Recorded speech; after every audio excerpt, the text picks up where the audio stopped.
Hi, everybody. I'm Wendy Murdoch, and this is Webinars with Wendy. I've been doing a series of webinars that started during the pandemic, and we're just going to keep right on rolling because you, my audience, are the ones who have given me the feedback that you want me to keep going.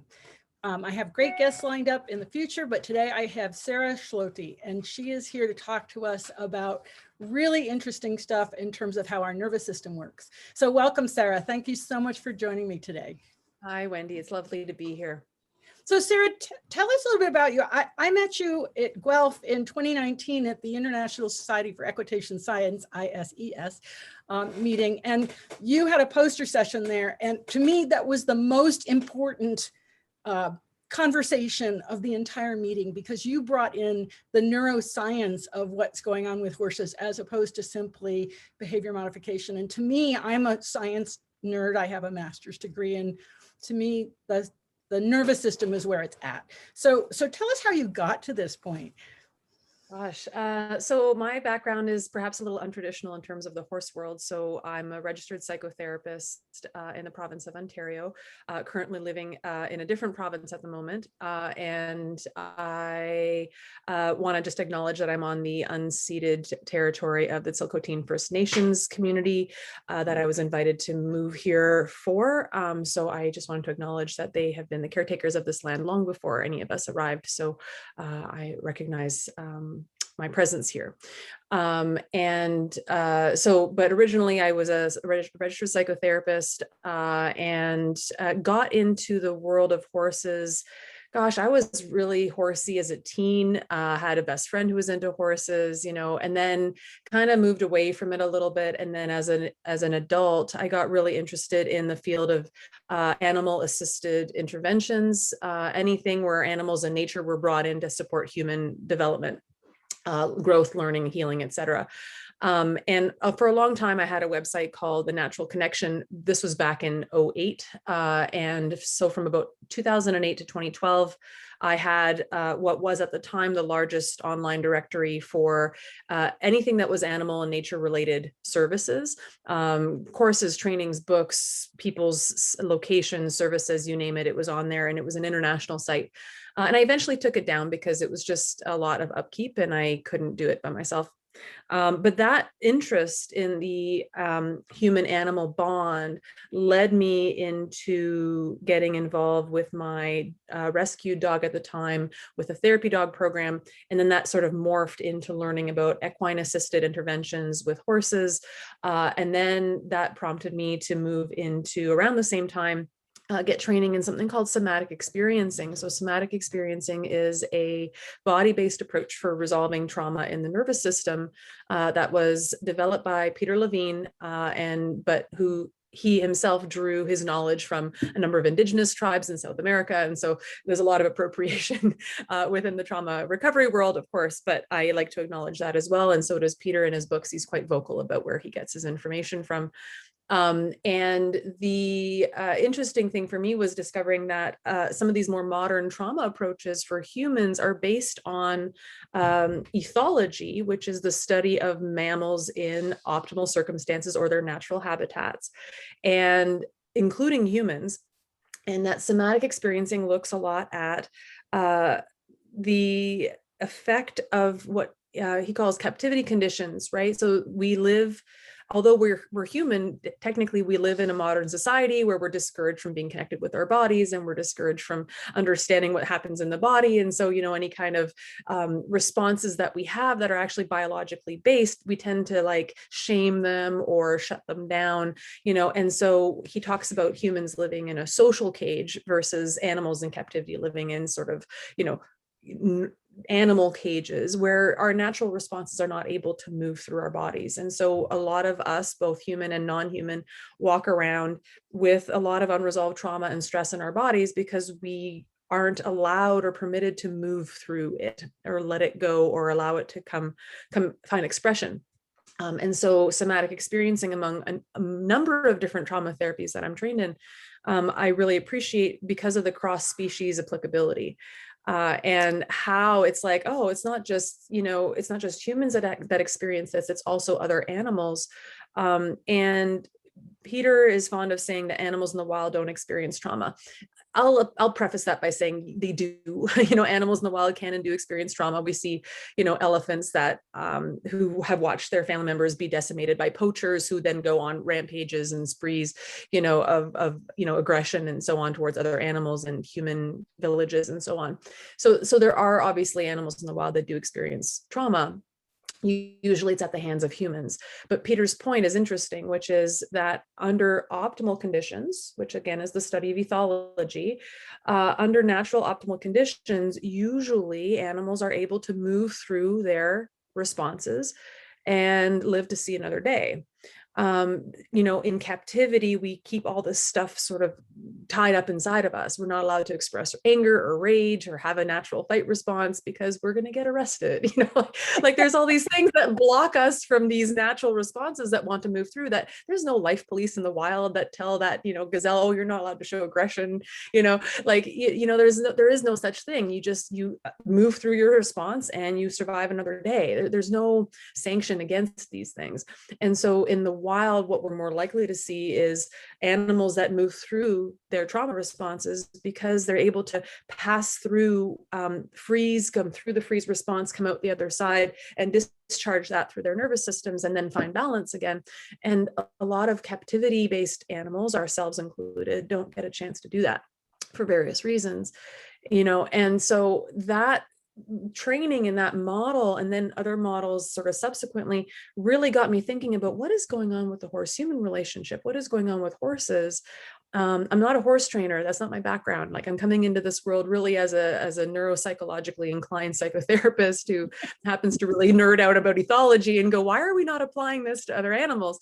Especially, and this was the crux for me, is that I was looking at all this and going, okay, so we're taking animal models to inform human trauma therapies, but why are we not taking that to then inform how we treat the animals? Like, it seems to be one directional to benefit us, but why are we not bringing it back around? And people will be like, well, that's anthropomorphization. Like, well, you can't have it both ways then. Like you can't use it in one way to justify what we're doing for humans, but then not actually like come back around and use it with the animals themselves that it was based on. Like, it seems like a disconnect for me.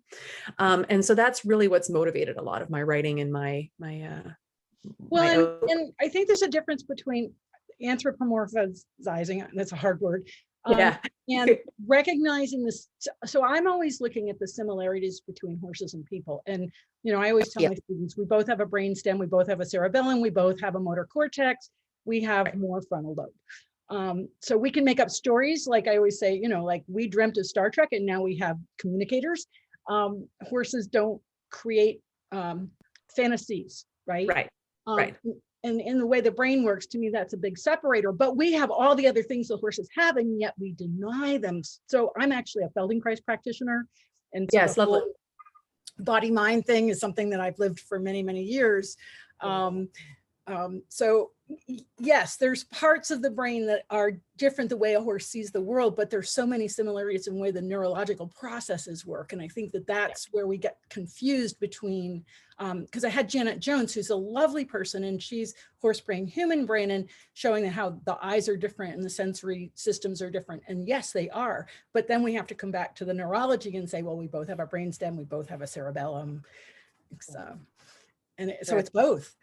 It is. And I think one often gets lost in service of the other. And that's where people try to err on the side of, well, we don't want to anthropomorphize because that's a capital sin for some reason. And I go, but in doing so, are we denying experiences that the horses are actually having to justify our own mistreatment of them or to justify our own ongoing exploitation or what have you? And there's a dissonance there. We want to think that we're doing right by our animals, but when presented with some information, it can feel uncomfortable. So it's easy to discount it as, well, that's anthropomorphizing, because I don't like feeling the discomfort of realizing that maybe I'm doing something that might be harmful. And so it gets to be a little bit messy. And I wrote about that in a blog post a few years ago about can horses consent, around this sort of double speak that Mark Beckhoff speaks about in a lot of his writings around, how we have no hesitation claiming what's the word, responsibility when an animal is happy, but you can't ever say the animal's in distress or not, or traumatized, because that would be anthropomorphizing. But it's okay to say that the animal's doing okay, right? And so there's this sort of like, you can't have it both ways problem, right? Yeah, so it's so that's sort of what kind of led me into this, was going, well, this seems to be a bit of a disconnect. Like, why are we using all these animal models to create these really cool human trauma therapies, but then we're not, like, the translation isn't coming back around. So that's where I was like, well, maybe that'll just be what I write about and point out to people. It seems to have kind of mushroomed from there. So when did you start thinking about the model for horses? Boy, I would say, I think it started to congeal in my awareness around 2016, I think. And I was maybe even a bit earlier than that, but that's certainly when I started to really put two and two together. And I was, at the time, I may have spoken about this in a different interview, where I had my gelding at the time, and my gelding was going through, he had been trained by a trainer who was very overwhelming in his methods. And my horse is half draft, and so he takes a little bit longer to process, and he needs a bit more time. And he's an easily misunderstood horse, and can really put up his haunches around things he doesn't like.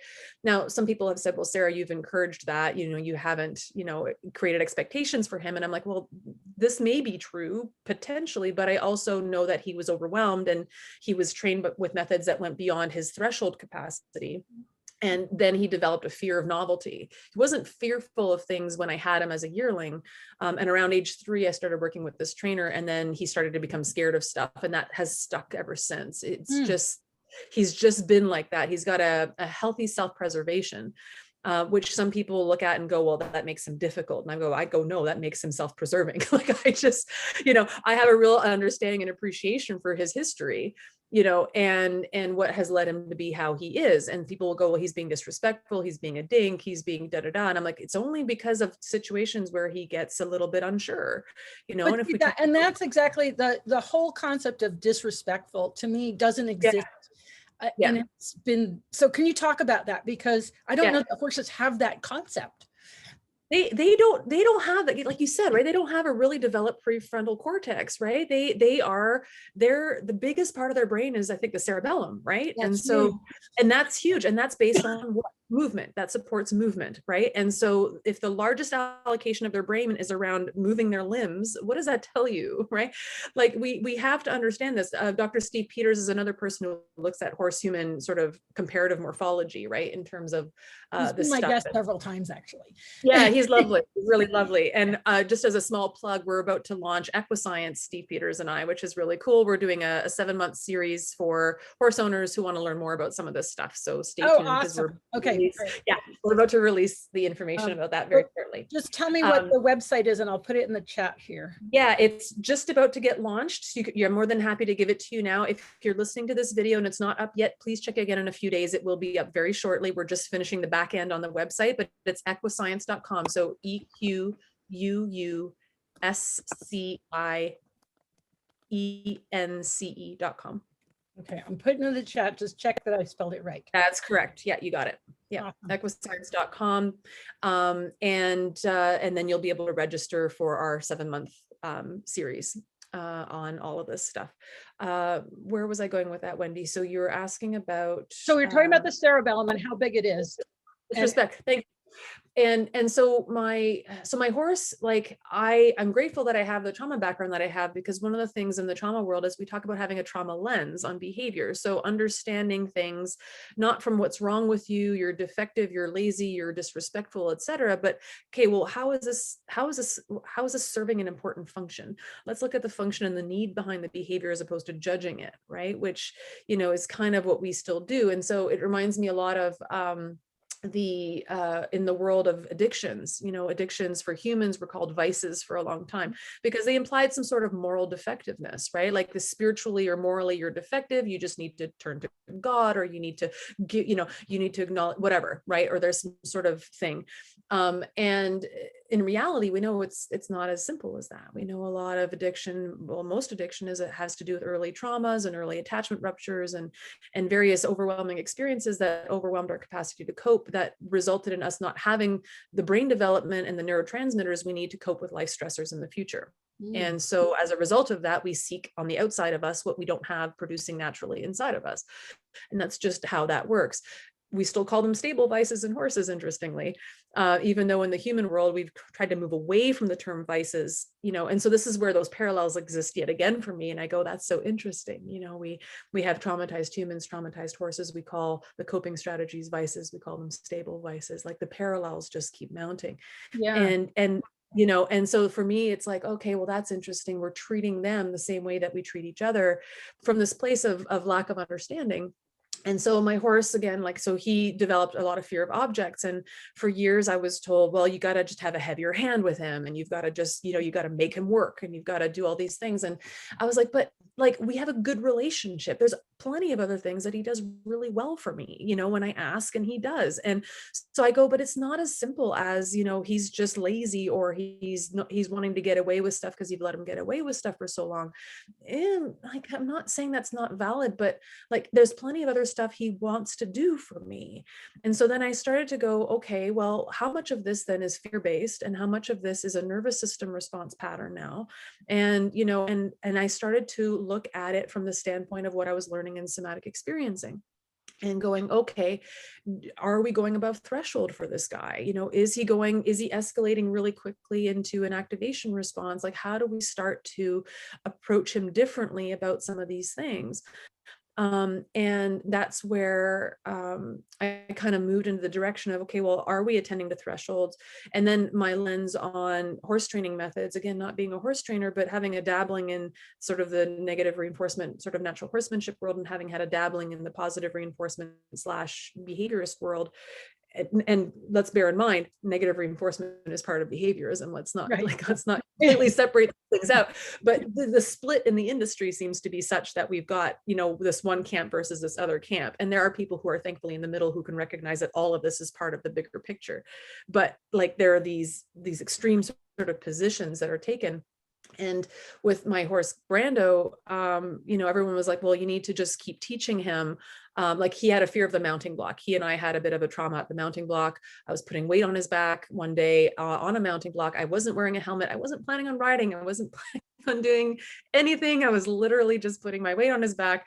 The horses that were nearby spooked. He spooked. I tumbled off and had a mild concussion and, whatever. So now the things you learn the hard way, I never would ride without a helmet, but that was one of those moments where I was like, oh, I'm not gonna, it was one of those things, right? It's so interesting listening to you, because it's so often that we don't make certain connections, that I'm in a position that could be dangerous. Maybe I'll wear my helmet, but I'm not riding, so I don't associate it. But we do that all the time, Oh, totally. And I feel silly admitting it, but it was one of those human mistakes. And I was like, okay, never again, and we had done it a million times before. That was the thing. I had stepped on the mounting block, put my weight not even laid. My feet are still on the mounting block. I'm not completely on them, and I'd done it lots of times and it was fine, and anyway, lessons learned, right? But this trauma that we'd had at the mounting block involved me tumbling off his back.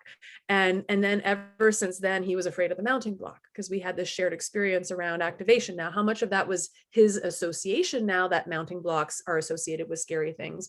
And how much of it also is my own activation in my nervous system that starts to mount as we're approaching the mounting block, because I'm coming into contact with my own apprehensions and anticipatory activation about the mounting block, right? So, and this is where the somatic experiencing was starting to come in, because I was like, oh man, I'm tracking my body response and I'm tracking his body response. And it was so neat to see the progression happening.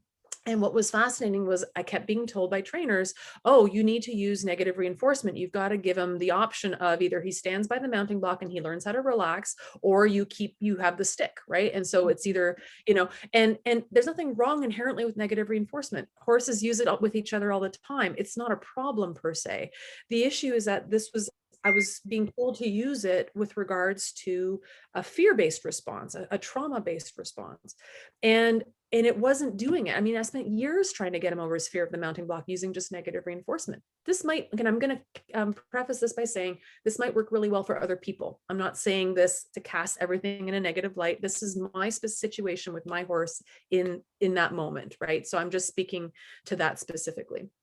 And so I spent years trying to do it, and it wasn't changing his response to the mounting block. In fact, it made him more resistant to the mounting block, of course, right? Because I was basically giving him a double bind, and double binds in trauma are you're damned if you do, you're damned if you don't. I have to pick between two shitty options, and either one is going to be awful. So, and those are not great scenarios, and I suspect, and this is just my theory, that some of the early training experiences that he had may have brought him into contact with other double binds where you're damned if you do, you're damned if you don't. It's either, the intensity of the carrot stick, or it's the thing over here.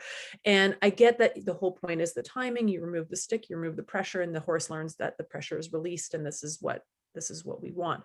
But I suspect a lot of that was overwhelming and beyond threshold for him. So he didn't get to really get the full experience of the learning.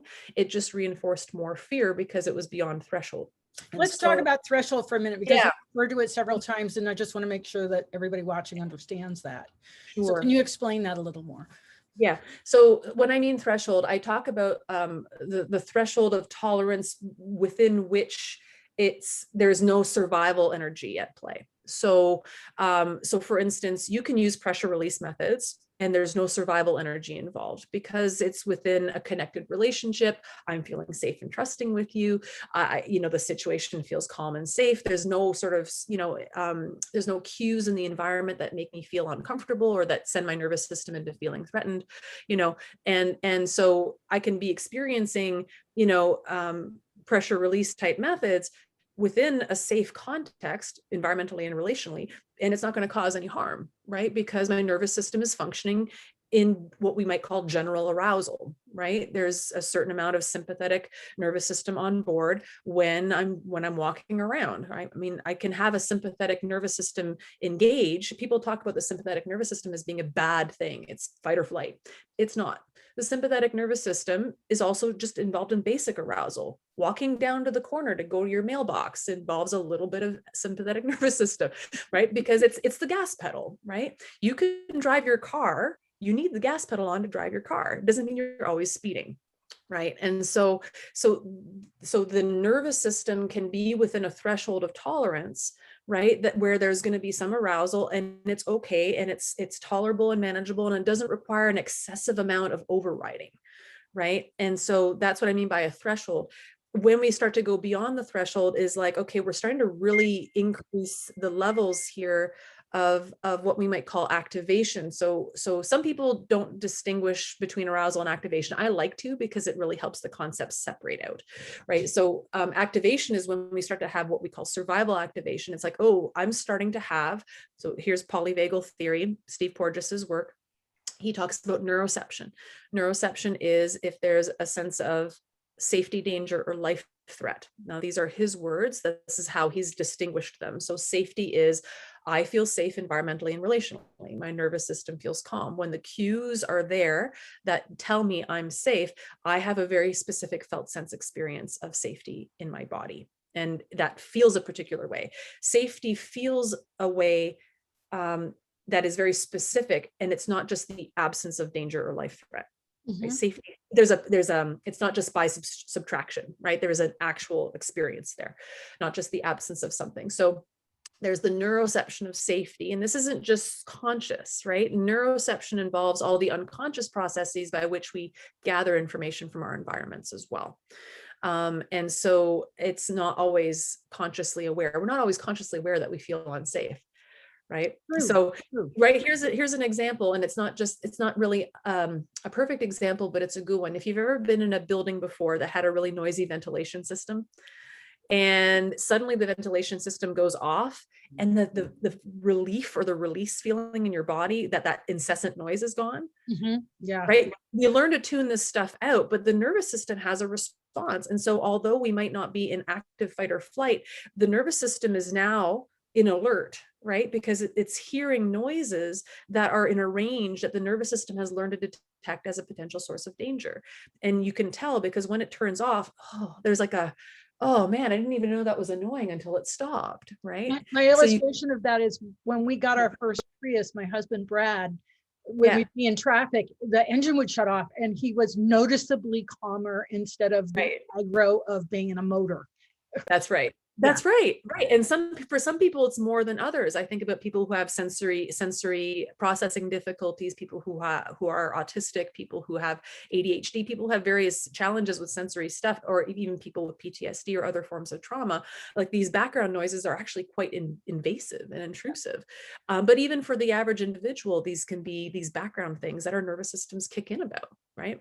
So when I think of thresholds, I go, okay, like the thresholds can sometimes be really subtle, and it's sometimes hard to detect when we go from being in tolerable arousal, say when there's a neuroception of safety, to when it starts to go into activation around potential danger, which is a neuroception of danger. It's like, uh-oh, this is where we start to mobilize fight or flight response energy, right? And some appeasement behaviors can happen, right? When I feel a certain amount of danger, but not threat, as in I'm going to die, but there's risk, right? So danger is sort of a step before that. And then we go into life threat, which is, okay, I'm imminently going to die, or there's a perception that my bodily and or emotional integrity is about to be completely debilitated or obliterated. So then we go into a shutdown. Right. So and then there can be more recently, I'm having to change my graphs soon because I was placing fawn in a different spot in the graph than it actually is located, because I was confusing fawn with appeasement. So even I'm learning stuff Wait, you're about confusing what with appeasement? fawn, the fawn response, FAWN. Describe the fawn response, please. Fawn response is when sort of like people who are begging for their lives, people who are in supplication, people who are trying to just basically roll over and comply or submit to someone who's harming them in order to avoid further harm or to avoid being killed. Yeah. Okay. And so to me, I viewed that as a spectrum of a particular response pattern in the nervous system, from like low grade appeasement, which is where I'm still engaged, but I'm trying to, like, you know, tend and befriend the enemy by trying to placate and be friendly, to all the way to that. But apparently they're quite different mechanisms in the nervous system. So even I'm having to adjust my own model. Wow, the more we learn, the more we learn, huh? Oh man, yeah, I know. I was like, oh, it's just a spectrum. Oh no, they're completely separated, which makes sense to me now. So stay tuned for updated graphs from Sarah, because I know it could change it. But that's fine, because these are iterative processes, right? We're always, like you said, growing and learning, and your stuff adjusts based on the new information. So I think that's a sign of a safe and trustworthy model, is that it constantly changes based on information, right? So and we can only do the best we can, of course. So so if my horse Brando was beyond threshold, so horses and humans that go beyond threshold have very particular ways of managing in the world, right? And you can start to see it because they get into more addictive behaviors, or they get into overriding, or they get into different kind of, well, horses won't have a lot of the psychodynamic intellectualizing type responses that humans have, like projection and suppression, and, you know, all these different kinds of things, right? Humor, for instance, and what have you. Although horses certainly do have deflection capabilities. Absolutely. Right? So, and it could show up as funny behaviors over here that we might call humor in a human, or that we might call, you know, being a class clown, or being disrespectful, right? And so we start to see that happening. But for my horse Brando, it was like he would start to resist, and you can start to see resistance. And in the psychotherapy world, some people view resistance as a problem, like you're supposed to, like, you know, dismantle resistance. Those are the original older models of psychoanalysis and so on. It's like you want to break resistance down and get to what's beneath it. More recent models in psychotherapy are more about, like, let's roll with the resistance, because it's clearly serving a function, right? Mm-hmm. And if the more we do triggers more resistance, then we're doing too much.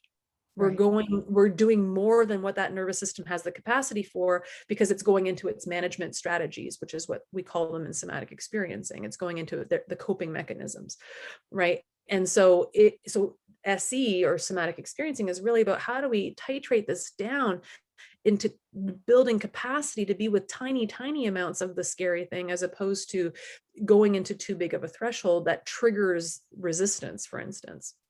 You know, and that's sort of where I came to with it was, gosh, okay, I'm trying to do this thing with my horse, and you must be more heavy-handed, and you've got to put your foot down, and you got to expect more from the relationship. And again, I think within reason, there's some bits of that aren't untrue, but I also think there's a lot of caveats around that, in terms of like what's going on for the nervous system, what's going on for my horse. He's not in a neuroception state that allows him to do the thing that I'm asking him. Right.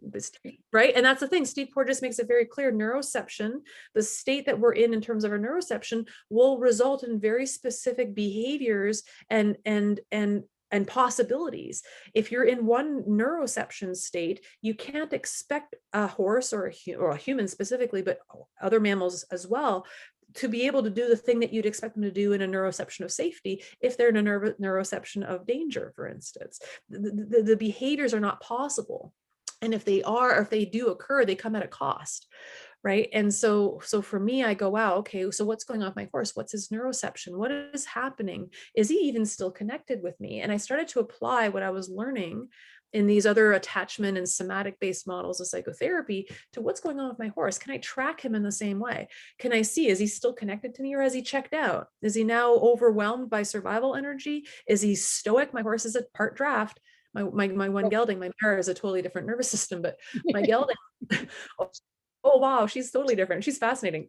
But he's really interesting because he will go stoic and he looks like he's coping well. And then suddenly he isn't. And it's like, oh, that came out of nowhere. Well, actually, no, it was probably building up for quite some time, right? And it's just, he's really good at masking, like so many humans are, right? Well, and then, and a good friend of mine, Robin Hood, who's a T-touch trainer, talks right, about them being slushy. So they're in some state of freeze, but they're still moving like your school horses, and they're yeah, slushy, but they're not really okay. And so then it doesn't take much to flip them into really not okay. that's right. Yeah, they're already over threshold. So, and they're managing. Some people in the SC world will talk about something called functional freeze, right? Where we're doing a good job of looking like we're going along with stuff, but at the end of the day, ultimately we're wildly overriding, and it's like the tiniest little prick is going to result in a massive explosion. And that's where it really started to hit home for me, because my horse was getting ridden by somebody, and he had him under saddle, and my horse tossed him twice on 2 different occasions. The first time was he removed his hat, and he handed me his cowboy hat because he didn't want to keep wearing it. And Brando saw the hat arrive out of his periphery, and it freaked him out, and he tossed the rider. And it was interesting because, technically speaking, we had done a lot of desensitization around things above his head and carrot sticks being whipped around his head, and all the standard sort of, I think, of the like various methods that are used, and he was okay, and he tolerated that stuff without any real issues. But then it started to occur to me, and I went, but was he actually okay, or was he just tuned out when that stuff was happening? And so, and then another one happened where he was, this person was in saddle, and he removed his foot from the stirrup to adjust his boot. And Brando sees this boot thing arriving out of his peripheral vision. And again, the person gets tossed. He hasn't been ridden since, mainly because I don't do a lot of riding. I'm more of an on the ground horse kind of gal. I've got too many spinal and musculoskeletal issues to ride safely, and one more head injury, and I'm not going to be in a good place. So I do a lot of stuff on the ground instead. And that's fine. Like I've ridden, and it's sad, but at the same time, I don't, like, it's okay. Like I'm all right with that. I'd rather be alive. Well, I was going to say, there's that self-preservation kicking in and for doing me, exactly for what you me. do. Yes. But I'm not resistant. Am I being called resistant because I don't want to get on the back of a horse? No, right? Because I'm not affecting anybody's egos, and I'm not doing anything that's going to get in the way of anybody getting some sort of recognition. But if a horse says no to something, it's a problem. Right. And so, right. And so this is where it started to kind of go, oh, and the species is in at play, right? Like horses are supposed to have jobs. Horses are supposed to earn their keep. Horses are supposed to blah, blah, blah.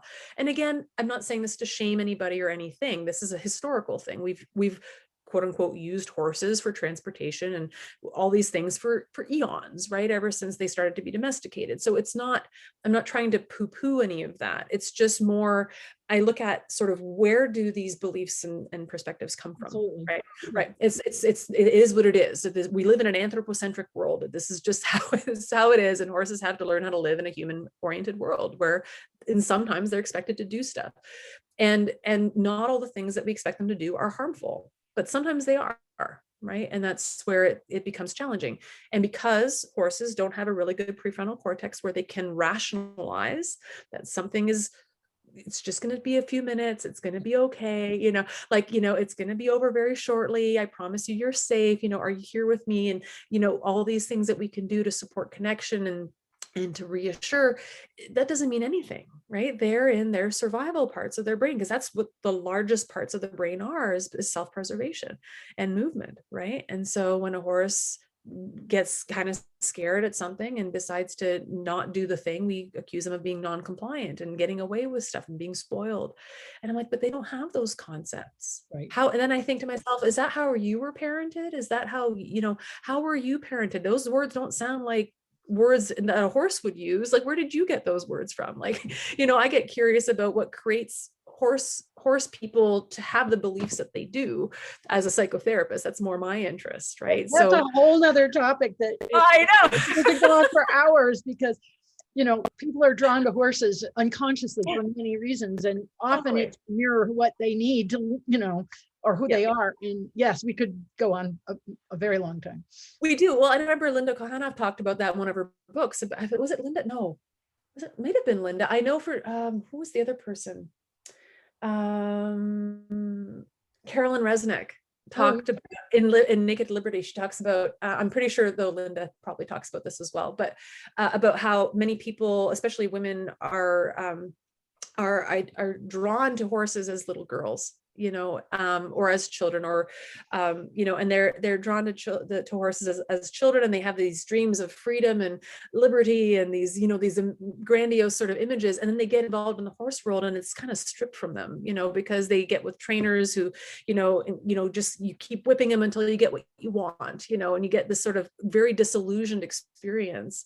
And some people leave the horse world because of that. And other people stay in it because, well, they're looking for approval, they want to please, they want to be approved of, they want to avoid criticism, and so sometimes there's these, what we call reenactments in the psychodynamic therapy world. We talk about reenactments where we recreate situations in other places that are actually a reflection of an earlier pattern that we've experienced, right? And so if I was in a family where there wasn't a lot of unconditional love, where love and affirmation and connection were provided when I achieved something, sometimes then we see that get repeated in sort of advanced athletics, of various kinds, horsemanship being one of them sometimes.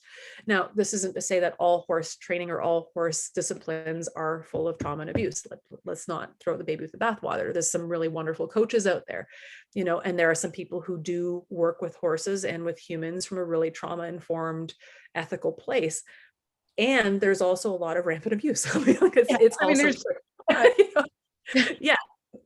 everything. I think that the horse world is a microcosm of dysfunction and function across the board. And sure. People play out all of, as you say, their unconscious patterns in who they associate with and what type of discipline they go into, and the trainers that they associate, because I've watched that for years and years. We self-select, right? And it's unconscious, it's not on purpose, right? But like I look at people who, there's a lot of guru culture in the horse world, Yes. right?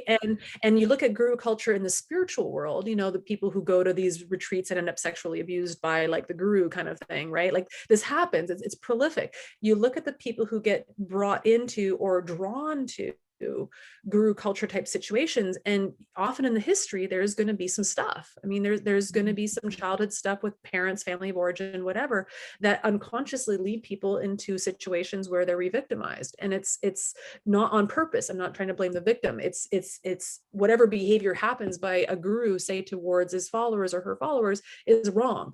That's not correct. Just because you follow that doesn't mean you're deserving of abuse, right? And what are the risk factors, I guess, that make this more likely to occur, is what I'm pointing the finger at, as opposed to you're deserving of the blame of this, right? So it's more the risk factor as opposed to, I think Peter Levin's, is it Walking with the Tiger? Waking the Tiger was his first book in 97. Very interesting book. And one of the things that for me was fascinating is on October 3rd, 1984, I had a horse rear up and flip over and roll over me and punch my femur through my hip socket. So wow. Massive trauma, right? And so much of what I read in that book, the body shaking, which would happen, like I worked with Sally Swift and she'd touch my left leg and it would start to flip around like a fish at the end of a line. And someone would have to come over and ground it. And I never understood these things that my body was going through, but also the recreation of patterns, because that happened October 3rd, and twice on October 3rd, years later, I would have horses rear up with me. So I don't get on a horse on October 3rd anymore. But that was so fascinating to me to read about how we recreate. There's something that hasn't been satisfied or resolved, and that we keep repeating that, whether that's with our horses. And so often we can see that with people with their horses, that they keep buying a horse that's going to wind up in the same situation as the one they just had, trainers, or, you know. Right. That's right. And I like that you've named that, because I'm the first person to admit that I've fallen prey to that, but not fallen prey to it. That's the wrong languaging. I have wound up in that kind of pattern myself. I have patterns myself. I mean, this is why I'm so fascinated by this stuff, because I look at my own situation, I go, man, I've kind of done all these things as well, you know? And so I'm not saying this to cast blame. I say this with a lot of appreciation for our shared humanity, because I'm like, oh man, I mean, this happens to me too. You know, like I picked my horse in some ways because he reminds me of me, you know, like he has a really strong no. And in some ways I've allowed him to have a no, because I think that's important, you know, and we have a really good relationship. There are some things he does really well, some things he's great at, other things he's not so great at. Yeah, sometimes he doesn't want to do some things, and it's not because he's afraid, it's just because he doesn't wanna, right? He's like a big teenager. Okay, fair enough, right? That's fine. But I'm not planning on riding him. I'm not in any crazy disciplines, you know, I'm not like doing anything that requires some sort of higher level of athleticism. You know, I want to make sure that he's healthy, you know, and those kinds of things. But other than that, like, no, I'm fine if he has a no, and that's cool. And there are going to be some people in situations for whom that's not going to work as well, or the amount of no's that are allowed or, you know, accepted will change, will differ, you know. And the other thing is that when you get a no, it may not be it may be a no from that direction, but a slight shift in perspective gets a yes. Right. Totally. You know, my horse didn't want his muzzle the other day, so I put a cookie in it. We got a yes, we got the muzzle on, you know. Right. But shaping it so that some people think when a horse says no, that's the end all and be all. And they don't realize horses are they're very simple. Yeah. Reshaping the question to frame it for them. That's right. Like the other day, like, so yesterday, so my horses have been rubbing up against the fences, and I want to sort of discourage them from doing that. I don't have electric fencing around one area where they tend to do this. And I'm like, okay, well, what can I do to discourage some of this rubbing? And I was like, okay, I'm going to find something that I can install that they can rub against that will sort of save my fences. So I wasn't able to get something, because the tack store didn't have what I was looking for, but I did really find this really cool bristly broom, like a really, really cool bristly head on like one of those long broom brushes. And it was really bristly. We're not talking like some basic one, but like really a really good heavy duty one. And so we removed the head, and I showed them what it was for. And they were, my mare was like, what is this thing? And I kind of, I could see her know, and I'm like, okay, I'm going to kind of play with the edge of where the threshold is. And are you cool if I do this? And it was a lot of seeking permission around, hey, and then eventually she was like, oh man, this feels good when she rubs it on my chest, or this feels good when it shows on my bum. My Brando, that's my rare Ruby Brando, he's a lot more, again, that fear of novelty, right? He's got a lot more healthy self-preservation, again, because of his early experiences.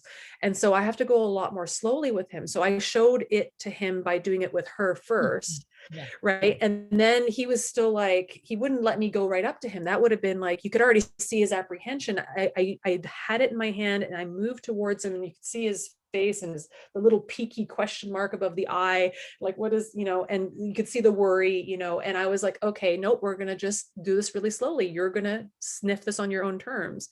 And he and I have this game of touch it, which is a bit of a behavior shaping sort of thing. Using positive reinforcement is, I want you to touch this thing, and then you're going to get a click and a treat. And so, I didn't have any treats on me that day. So I was just like, here, you can touch this on your own terms. And he knows I allow him that choice. And so even without the treats, I was like, here. And he was like, can I? Like, you could see him questioning it. And then he eventually brings his nose up to it, and he's like, yeah, no, this is great. This is fine. And then I moved over to his shoulder, and then sort of slowly, as you could see him watching me, and he was like, oh, this is nice. And then like, he kind of leaned into it. But had I gone any faster, it would have been beyond his threshold. His threshold for some novelty is really small, right? And so he needs a bit more time. And some people might go, no, you just need to be able to tolerate this. And I go, right, but that's gonna end up in a fight. And do I want to fight? No. I want this to be a positive experience. I don't want him to have more negative connotations associated with scary new objects. The objects are already scary and novel for him. Like, he right. needs more time. Right. So if I give him tolerating, which doesn't mean acceptance. That's right. Tolerating is just putting up. Being compliant doesn't mean you've consented, as I've written in a different blog post before, right? So lots of us have learned how to just go along with stuff. It doesn't mean that we're okay with it. That said, there's a range of going along with that's within threshold, right? It doesn't require a lot of excess energy or capacity. It's just, yeah, I don't really like this all that much, but I'm going to just do it because okay, right? Like, we all have to do that. Fine, fair enough. But like, when it comes to this kind of nuanced level of, I no longer feel safe, right? Then I kind of go, you know what? I'm going to take the extra maybe 5 minutes it's going to take for me to him get used to this brush on his terms, than to force him to use the brush, because then he's going to avoid the brush on the right. fence post. He's not even going to touch it, right? And so I want to increase the likelihood that my fences are not going to get destroyed, and that means take an extra 5 minutes, but that requires me to be regulated. That requires me to put in check my own beliefs about expectations. Like, what is going on for him? And is it so much more extra time out of my day to recognize his thresholds, watch his body language, read what he's telling me, and allow him to do this at his own pace? And I think, I've often thought about the history of riding and our relationship with horses and where we are now. And yeah. So if you look at people back, let's just go back to settlement days, they tolerated, everybody had to tolerate. You had to tolerate the weather. You had to tolerate the broken wheel on the wagon. You had to tolerate the bad, that was our state of being. Yeah. We have progressed from that state of being. And what's happening now in the horse world is that that's starting to catch up in the way we interact with our horses, that instead of making them tolerate things or just put up with things, we're slowly evolving in our thought process to bring that same understanding of learning that we have been applying to children to horses. And in that way, horses and children learn in very similar ways. Yeah. Well, and there's more to learning than just learning theory, right? There's lots of ways that we learn. And this is where I often talk about going beyond behaviorism, because there's a place for that. And there's a place for using that appropriately, but it's not the full picture. There's more going on, and if I think about the humane hierarchy, I think, is it Sandra Friedman or Susan Friedman? Anyway, I forget the first name. I apologize in advance. I like the humane hierarchy because it talks a little bit about the order, the proposed order in which we should be doing things. And one of the things I extrapolate on is, they talk about, you want to make sure that the conditions are right? Like that the health and safety concerns are taken care of, and the antecedents are looked like, which is the thing before the thing, right? What are the things, right, that are the contextual, whether relational or environmental or historical issues that are feeding into the situation before you go training the situation out of the situation, right? So before bringing in training methods, let's look at the antecedents. And that's where I was like, okay, so an article that you were mentioning that has kind of made the rounds again recently, where I called Connection Before Concepts, which is this idea of, what are the antecedents? What are the conditions here that are in play? And if and this is where I like the humane hierarchy in terms of the fact that there's more going on here. This is where attachment comes in. This is where the neuroception of safety comes in. This is where the trauma history comes in. This is that area alone, I think, could be blasted open in way more nuanced ways, because there's so much richness in just that layer alone. And the previous layer to antecedents, I believe, is sort of health and welfare and so on, and looking at health conditions and making sure nutrition is taken care of and what have you. But we also know that health and antecedents intersect, right? We look at the adverse childhood experiences research in human children, and how adult disease is based on early experiences of adversity. So the two feed into each other. And in fact, according to the adverse childhood experiences study, the adversity comes first, and then there's the health issues. Whereas in the humane hierarchy, you're looking at the health issues, and then you're looking at the adversity. So it's not wrong. It's just interesting that those factors are a bit reversed in their order. And so when we're looking at antecedents, I go, okay, cool. Does my horse feel safe? Does my horse feel safe with me? What is his neuroception? If he is in a neuroceptive state of danger or life threat, and he's either shutting down or he's overriding and he's being stoic and he's compliant, but he's not actually present in his body, and he's just doing it to go along with what was expected of him, because otherwise the consequence would be to have the stick. If he's like, what is going on there? Because that says a lot. If the horse doesn't feel safe with me, he's not going to want to do stuff. Right. If I escalated and said, no, you're going to have this brush, and I'm going to put this brush on your shoulder, and I'm going to put this brush on your bum, and you're going to like it. Right. And you're going to get over it because you need to get over it, and just get over it. You're fine. And if I came at it with that attitude, he's going to go, oh, she's not seeing, this isn't conscious, right? Because they don't have that prefrontal cortex. But there's a felt sense experience of feeling unmet, right? We were all infants at one point and didn't have language, right? Where our brains were not super developed. And so our early experiences of the world were somatic, basically felt sense. I felt something, right? And I felt when there was a disconnect. The early research on attachment in humans, they did some studies. If you have any kind of trauma history, I would advise you not to go look up the still face experiment videos on YouTube. So just as a caveat there, and I'll just describe what it is, where they had a mother engaging with her child. And then they would instruct the mother, like the mother's face would be a particular way. They may have done this with other parents of other genders as well, but the original research was with moms. And the baby would respond, and you could see the back and forth, the pinging, right? Like mom's face would light up, baby's face would light up, baby would make a coo, mom would coo. And there was this beautiful relational sort of feeling felt getting gotten kind of experience, right, with each other.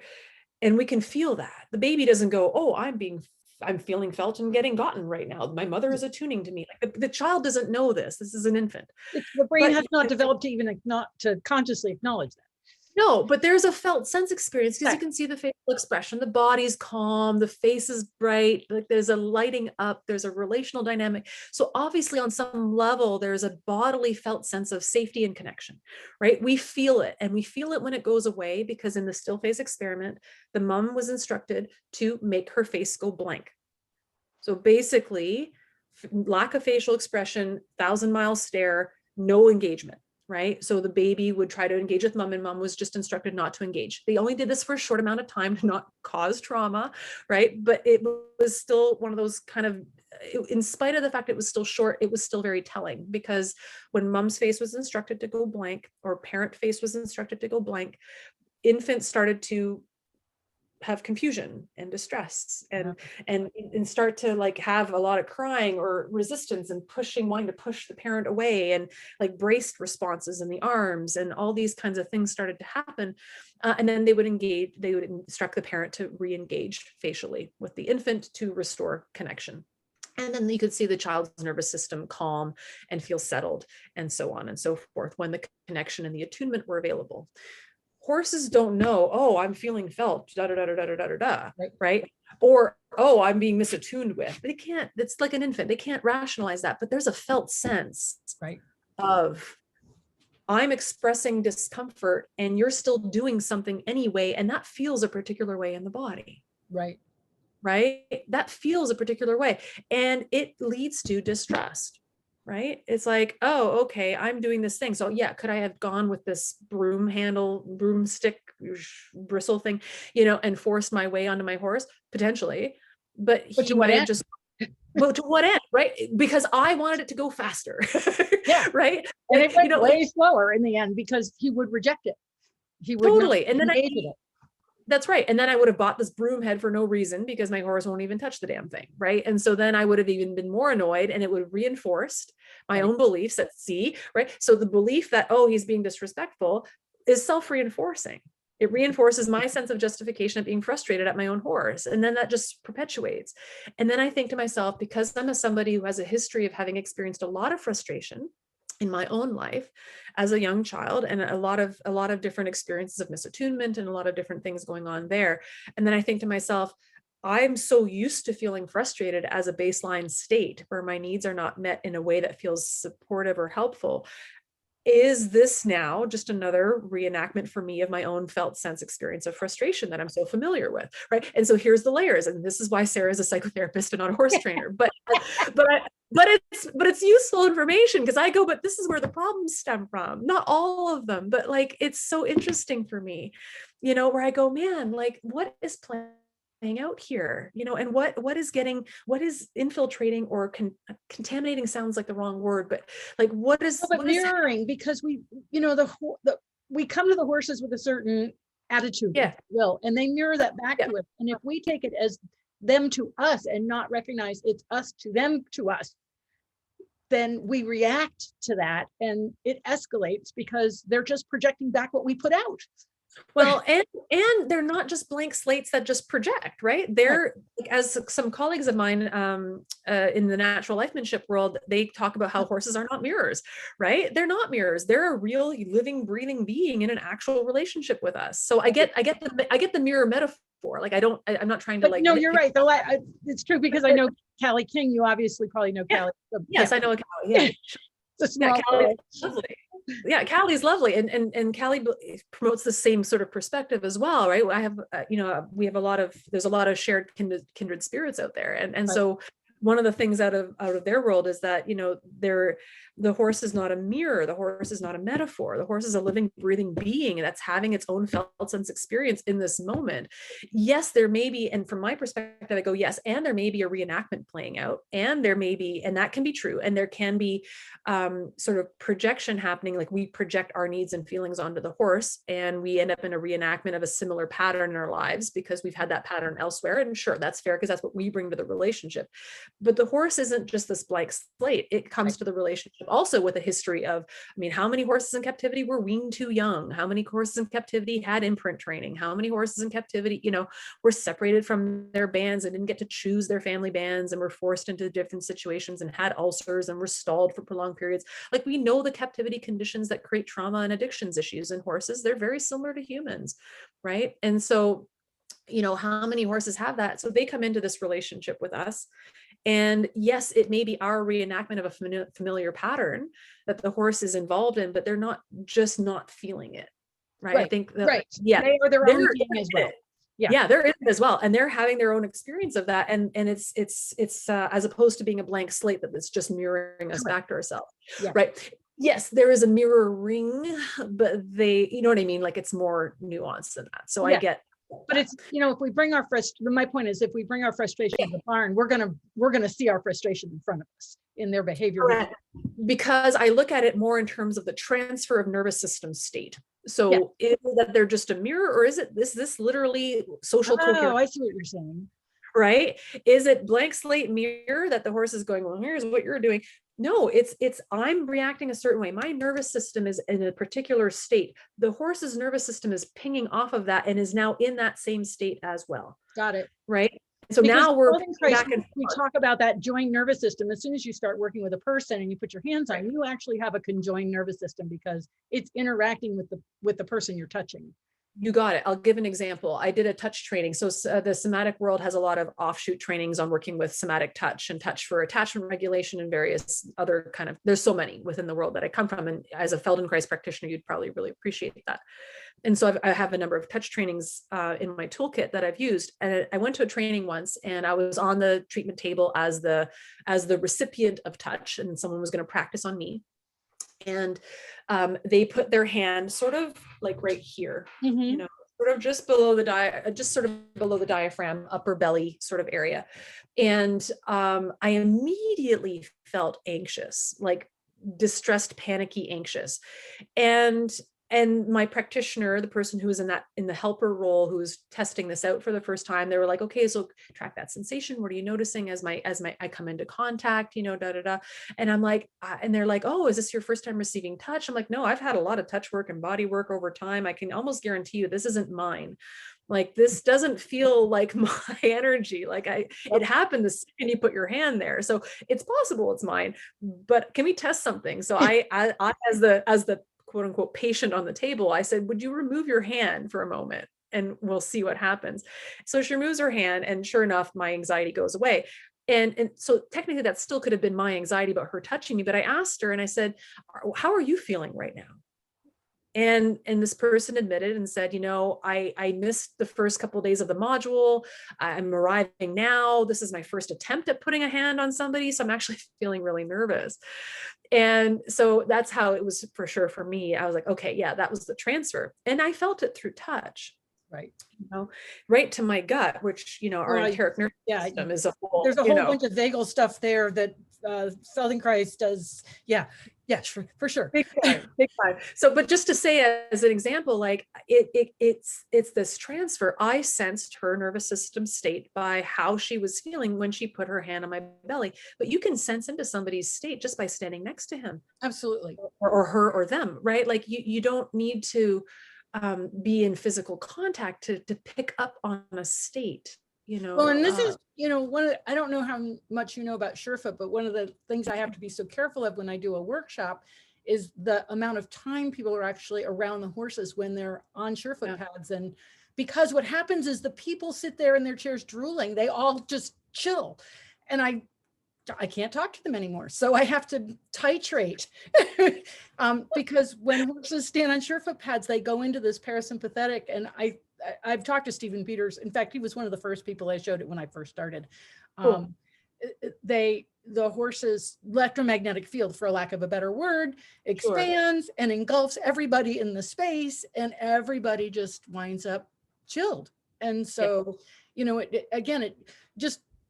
I have an example of going to a dinner party that isn't, you know, your boss's dinner party, and how we walk in and we're nervous and we feel that, and we have that felt sense that's beyond our physical body. Well, and so here's where I get really curious, right? Because I'm aware of the Heart Math Institute's research knowledge, right, around electromagnetic fields of the heart. And I'm also aware of research studies that talk about how detecting the electromagnetic field outside the body is actually incredibly hard to do unless you've got really, really high-tech medical equipment. And so there's some contradictory information even in the literature around what is it we're actually detecting. And so then I think to myself, well, if that's not sure, if there's sort of question marks around what is actually being detected here, there's something's being detected. I just don't know what, right? And there's articles about that I think are really interesting in terms of theorizing, like what is actually being picked up on, you know, is it just noise, or are we picking up on the signal and the noise? And because that's always the question in research, is like, what are we actually researching and what are we actually evaluating or assessing here? But if I take that sort of lens out of it, and I go, okay, just from a nervous system standpoint, you know, is it electromagnetic field? Potentially. I'm not saying that's wrong, right? Because again, there's so much we don't know. But also, is this it's just neuroception, right? Is Sure. it my nervous system picking up on cues in other people's nervous systems that can be detected from a distance, felt sense still, but is it electromagnetic? Or is it neuroception in a different way? And I go, who knows? I get really curious, but I do know that, for that matter, it could be, I just lost the word, smelly stuff, pheromones. Pheromones. It could be the slightest detection of body posture and the slightest detection of a tightness in the jaw that we're picking up on unconsciously. Like, who knows what we're picking up on? But the point is that we're picking up on it, right? Absolutely. Regardless of with the story we tell ourselves about how we're doing it, that's cool. That the research can still work on figuring out exactly what's happening there, but we do know what happens, right? And that's the part for me that I get important about is, okay, we're noticing this. And if we have our own experiences and our own history of learning to be disconnected from that which we're trying to pick up on, how good are we actually at detecting what's going on? And so I wrote an article the other day, a blog post about horse-human attachment research and five points to consider in horse-human attachment research. And I just put this out about a week ago. And one of them was having to do with, are we creating, are the conditions that horses live in creating traumatized horses that we then, evaluate and call that normal horse behavior? When in reality, what we're seeing is horse behavior as a result of captivity conditions, that may be evidence of attachment traumas and various other traumas. And what we're seeing, evaluating and calling normal horse behavior, is actually evidence of adversity.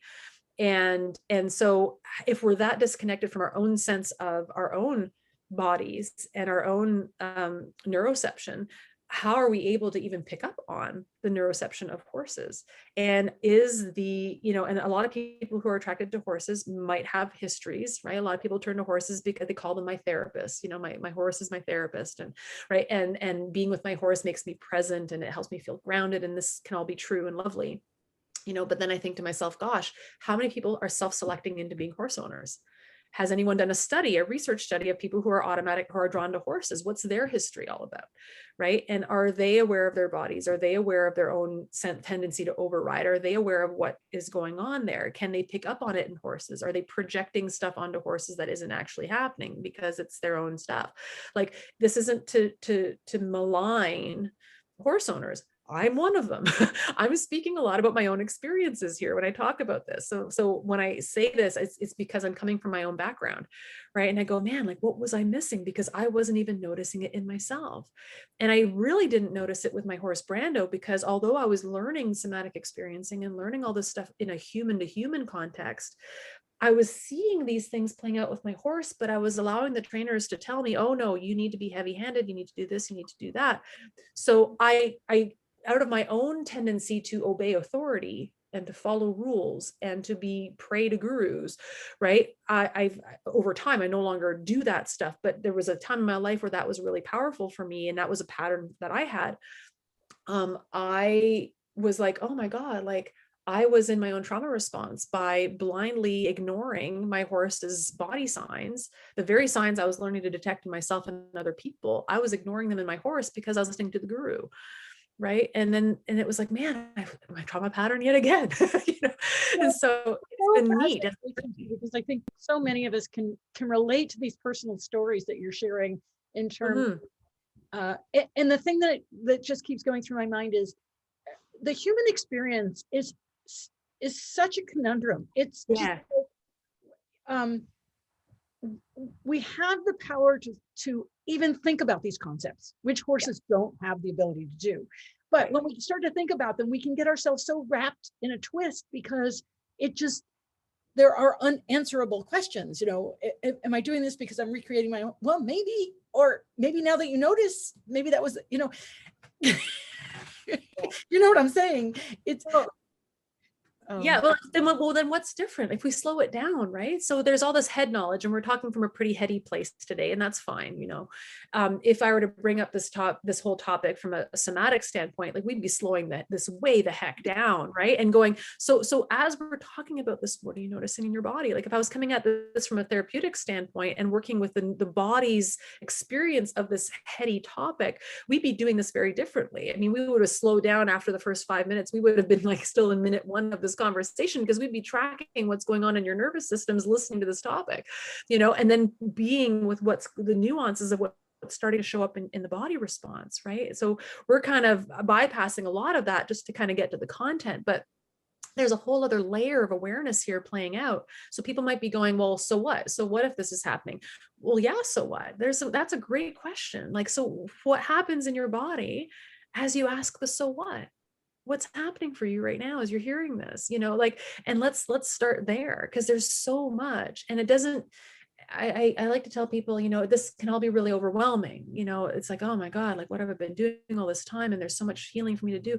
It's like, yeah, that's cool. Let's all start where we are. I don't have all the answers. I still mess up. I still have days where I get frustrated. I've got ADHD, and I get a little frustrated some days. And one of the ways it manifests for me is that I have really long-standing patience, but then it's like, it just takes one thing and I'm no longer patient. It's like, okay, I've been tolerant long enough, and then I lose patience. I've had times where I've lost patience with my horses, you know, and I have to monitor my own self-regulation still. That's still a thing. I'm going to keep working on that, because that's part of my neurodiversity. Like I've still got stuff that makes it a challenge for me, you know, that I have to keep working at. It doesn't mean that I've got this all figured out. You know, I just bring a particular lens to this that I hope is helpful, you know, that I hope will lead to some changes that are useful. And I know there are some people who are who align with these ideas. I'm certainly not the first person who's had a lot of these ideas, but it's what I've become known for sure. But like there's other trainers that are promoting some of this stuff, Warwick Schiller being one of them. He's gotten really big into some of these ideas and concepts, and has completely changed how his training methods are now in order to focus more on relationship before horsemanship, which is his adaptation of concept or connection before concepts, right? So, you know, he's really taken this and running with it, and I really appreciate that. And he's not perfect either. None of us are. We're all just figuring this out. We're trying to do the best we can. And I say this to try to dispel any kind of guru culture, right? Because guru culture is often evidence of a trauma response, you know, like the blind following of leadership and the appeasement and the seeking of approval and the putting of somebody on a pedestal, and that's all got its early starts somewhere else, you know. And so when I come out and say, hey, we're all just humans trying to figure this stuff out, you know, our models keep changing, we keep growing and learning, and that's probably green flags, you know, is to find people who are constantly willing to grow and learn and change. I think that's probably a safe place to start. Anyway, I so appreciate this conversation, because I think personally I relate to so much of what you're saying. I think that's why we can go at this speed, because it's like, yeah, I've been there, done that, did that, yes, felt that. It's like understand that, you know, and it's and I think that's why, you know, when I saw your poster to kind of bring this back, you know, your poster with polyvagal theory, and the number one question is, am I safe? And that really is the number one question that I talk to people about with Surefoot, is that if you don't answer that question, am I safe, with a yes, how can you have a conversation? But it's not even am I safe, because am I safe is a question that takes me into my head and goes, well, I don't see anybody coming at me with a machete, so therefore I am safe. But there's the intellectual belief of safety, but then there's the felt sense of safety. Do you feel safe is a different question, right? Like, am I safe objectively? Yeah, sure. I mean, there's no one coming at me in my basement here, and am I safe? Yeah, relatively speaking, I'm safe. Do I feel safe? Well, that's a different question. I might feel safe, sure, but I might not. I might objectively think I'm safe, but what if I had that ventilation system that was really loud? I turned off my air conditioning. I have an air conditioning, a central air in this house, and I didn't want it on for this call, because one, it was going to be too loud and annoying. Two, I didn't want the vibrations to annoy all of our listeners and set off their nervous systems. You know, it's already a heavy topic. I don't want to add to the demands on your nervous system to have to process this information while also listening to this jarring noise, like that's a lot of demand on a nervous system. And so that's nuanced stuff, right? Like we don't think about that stuff. We're just good at tuning out and overriding. Well, some of us are good at tuning out and overriding, right? And so, but feeling safe, do you feel safe is a different question, right? And so with my horse, the mounting block issue that we had, if I come back around, the mounting block issue was, okay, so now we've got this fear of the mounting block. In part, mentally, I don't feel unsafe on a mounting block, but my nervous system has experienced a trauma at the mounting block. So mentally, I can say to myself, I feel safe, or I think I'm safe. My body doesn't feel safe, right? And the horse doesn't give a rat's ass about what I'm thinking. The horse feels me. The horse feels how I'm feeling and how I'm showing up. So what we ended up doing to resolve that problem, actually, it was rather remarkable. I had to do some work around my own fall from that day and do some of my own trauma processing separately from my horse. And then I had to do some of my own work approaching the mounting block and tracking and working through my own responses. And that was helpful to help deactivate some of what was still in my system related to the mounting block. And then I did some behavior shaping with Brando. So the mounting block was associated with positive things. Behavior shaping isn't always what's going to get there, because we also know that you can do behavior shaping with an animal and that a fear response can get reinstated very quickly. Yes. Right. So we know this, right? Behaviorism has its limits, right? So we know that I forget the word, there's a few different words, but the reinstatement of a previous fear response can show up again, right? So and so I was like, okay, but it was interesting because the combination of me working on my nervous system, my neuroception of safety, my unresolved trauma from the mounting block, that in combination with the clicker training with Brando, it was literally 3 sessions doing clicker training of behavior shaping, of walking up to the mounting block and standing there and relaxing and getting some treats and finding relaxation at the mounting block. That was 2018 and it has stuck. Yeah. He's not afraid of the mounting block. It took 3 sessions after years of trying to get it by giving him a double bind with it's either the stick or the block, right? Like, and that double bind of it's one discomfort over another, and you got to pick your discomfort, like pick your poison, horse. You're going to pick the stick or you're going to pick the mounting block, wasn't getting me anywhere. Again, I'm not saying that to downplay or, malign negative reinforcement. I still use that with my horse. There's a time and place for negative reinforcement. It's a way that we learn. It's not wrong. It's not bad. It's just, it wasn't the right tool at the right time. Well, and I think that one of the things people don't realize is that we're doing these different reinforcements all the time. And so, whether it's negative reinforcement or punishment, we're using them because that's part of how we learn. Well, yes. Yeah. And somebody said recently that there was somebody had commented on my article about, because like the article connection before concepts, like I said, has been making the rounds. It's been out since 2018, but somebody started sharing it recently and it's kind of made its way through social media again. And I talk about 3 different pressure release methods, right? One is you release the pressure when the horse gives you what you ask for. One is you release the pressure when they show signs of relaxation. And one is you release the pressure when they tell you no, which is the one that throws people off because they go, oh, isn't that reinforcing the wrong thing? I'm like, no, it's helping the horse recognize that I see his discomfort and that he can trust me, right? And that we're going to slow this down and do smaller thresholds because I'm overwhelming the horse, right? And so I wrote this article and about these 3 different ways of doing pressure release. And it's not that they're wrong. It's just that sometimes we want to do the connection-based stuff first before we address the other stuff. This is in keeping with the humane hierarchy. Address the antecedents, address the conditions, the relational and environmental conditions first, before we go about training things out of the horse later, right? If you can address the issue by addressing the environmental or the relational context, then you've just saved yourself a whole bunch of extra training that you didn't need to do, right? The whole point is address these things first. And so the releasing of the pressure when the horse says no, especially in the beginning, as you're trying to navigate the dynamics of the relationship and feel safety and trust with each other so we can have neuroception of safety, that's probably a really good thing to do to start with. You wouldn't want to stay there, of course, right? There's going to be progression, but in the beginning, that can be really helpful. And somebody had said, oh, I've misinterpreted pressure release around releasing pressure with CAT H, so constructional approach training for horses. which is the one I was talking about, where I talk about releasing pressure when the horse shows signs of relaxation. And a person had made a comment recently on a post about this, saying that I've interpreted it wrong and there's no pressure release involved in Cat H, and this is not how it goes. And somebody had commented, and I didn't bother to reply, but somebody had commented in response saying, well, it's the interpretation of pressure release that's in question here. Not all pressure is negative, right? So I can walk towards you.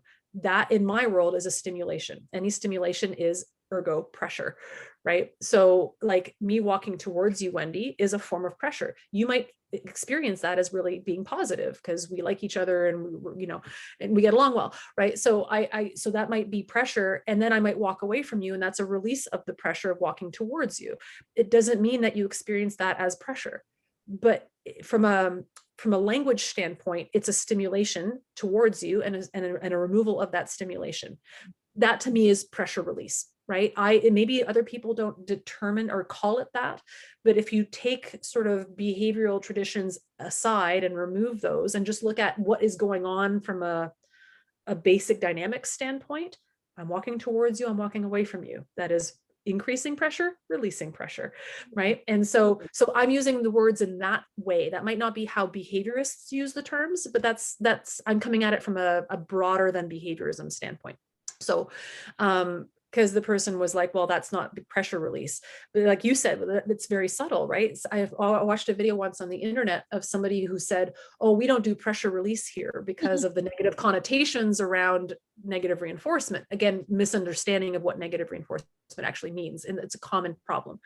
And again, there's nothing wrong inherently with negative reinforcement, right? So this is, again, I need to state that very clearly. There's a lot of misperception. What this person was saying, well, we don't do pressure release here. But then this person in this video, and it's on YouTube, I'm not going to say who it is because I'm not trying to call anyone out, but I'm just wanting to let people know that this is really common as a misperception. The person was like, I don't do pressure release.